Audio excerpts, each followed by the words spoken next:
Rampatti jail में रोशन यादव की मौत के बाद मामला और भी गंभीर होता चला गया। बताया जा रहा है कि रात करीब 9 बजे के आसपास रोशन यादव का शव पोस्टमार्टम के लिए सदर अस्पताल लाया गया। इसके बाद रात करीब 10 बजे के बाद परिजनों को घटना की सूचना दी गई। सूचना मिलते ही परिवार के लोग सदर अस्पताल पहुंचे। जैसे जैसे रोशन की मौत की खबर गाँव और समाज के लोगों तक पहुँचती गयी, लोग अस्पताल पहुँचने लगे। पूरे रात अस्पताल परिसर में परिजनों का आक्रोश, चीख पुकार और रोने की सिलसिला चलता रहा। स्थिति को देखते हुए सदर अस्पताल परिसर को पुलिस छावनी में तब्दील कर दिया गया। इधर घटना की जांच के लिए घटना स्थल और सदर अस्पताल में एफएसएल की टीम भी पहुंची। प्रशासन की ओर से पोस्टमार्टम के लिए मजिस्ट्रेट के रूप में वरीय उप समाहर्ता बिरजू दास को नियुक्त किया गया। उनकी निगरानी में मेडिकल टीम ने पोस्टमार्टम की प्रक्रिया पूरी की। पोस्टमार्टम करने वाले टीम में डॉक्टर रवि प्रकाश, डॉक्टर विकास कुमार और डॉक्टर अभिषेक कुमार झा शामिल रहे।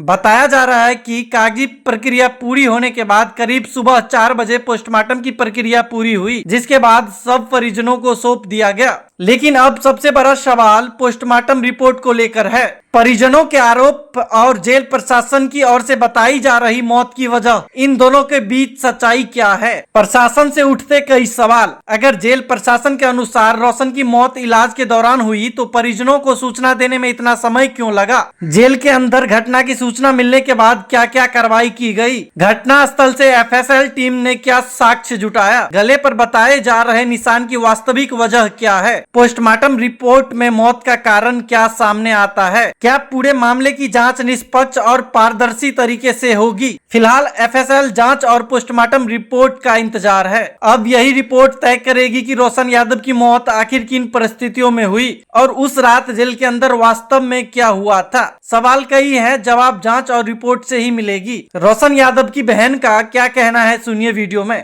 मेरे भाई को साजिश में फंसा के रईका थाना उठा कर रात में 3 बजे भोर में लो ये 4 चक्का के गाती जो होए ना लाल पियर बोरे उ वाला के बंद को पास लोग भागले वहां से। अभी केना है के सूचना मिलल जे के अभी पुलिस फोन के रईका थाना से कि तुम्हारा भाई मर गया, जो देख लो जाके सदर हॉस्पिटल में। अभी हम देख रहे तो पूरा टाइट। पुलिस का कहना है जो इलाज के दौरान खत्म हो गया। आपको क्या लग रहा है? तो हमको सूचना क्यों नहीं मिला? थोड़ा सा भी तबीयत खराब था तो हम लोगों को बोला जाता ना, कुछ नहीं बोला। परसों मिल के आए हैं, परसों मिलकर ठीक ठाक बाबू परसों मिल के आए हैं। बहुत अच्छा बोला कि बाबू बोला जो पैसा लगा दो, अब कितना दिन और लगेगा? तो बोले कि अब हो गया है, परसों ठीक ठाक था। 10-15 दिन में तुम निकल जाओ। बाबू टाँट है, परसों ठीक ठाक था, कुछ दिक्कत नहीं था। सब इसको पता था कि हम 15 दिन में निकल जाएंगे, 10-15 दिन में। परसों गए थे मिलने के लिए, तो कैसा था? तबीयत खराब था? बहुत अच्छा था, कहीं को तबीयत खराब नहीं था, बहुत अच्छा था।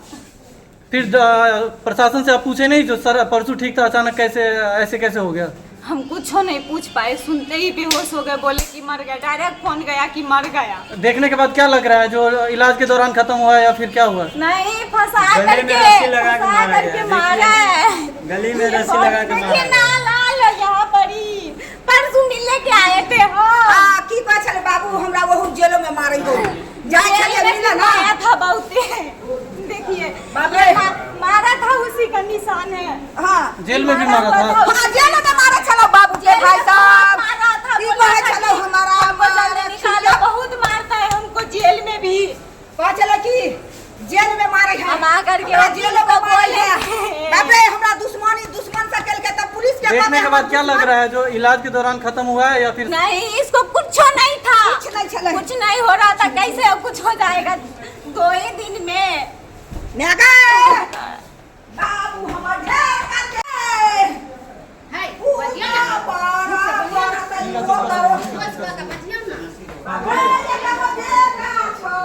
हमरा बेटा का फांसी लगा के मारने है गए बाबू, सबके बहिन गए।